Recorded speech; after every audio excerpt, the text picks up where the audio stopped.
পবিত্র কোরআনে আছে, যে শুধু আল্লাহর জন্যই রোজা রাখবে আল্লাহ নিজেই তার পুরস্কার দেবেন। রোজাদারের মুখের দুর্গন্ধ আল্লাহ তাআলার কাছে মিস্ক আম্বরের সুগন্ধির চাইতেও এটা বেশি প্রিয় আল্লাহ তাআলার কাছে, বেশি সুগন্ধময় হয়ে ওঠে।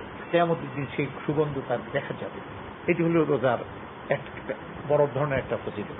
রাসূল সাল্লাল্লাহু আলাইহি ওয়াসাল্লাম বলেছেন, রোজাদারের জন্য রয়েছে দুটো পুরস্কার, একটি ইফতারের সময়, অন্যটি আল্লাহর সঙ্গে সাক্ষাতের সময়। রোজাদারের জন্য আল্লাহ সুবহানাহু ওয়া তাআলা জান্নাতের মধ্যে বিশেষ গেট সাজিয়ে রেখেছেন, তৈরি করেছেন। গেটের নাম হলো রাইয়ান।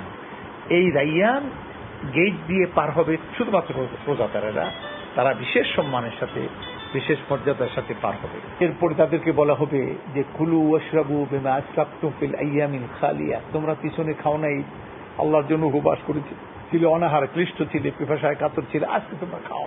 রমজানে আল্লাহর রহমত ও জান্নাতের দরজা খোলা থাকে, তাই মুমিন বান্দা একাগ্র চিত্তে আল্লাহর ইবাদতে মশগুল থাকেন বলে জানান বিশিষ্ট এই ইসলামী চিন্তাবিদ। এইগুলি হলো তাদের মর্যাদা।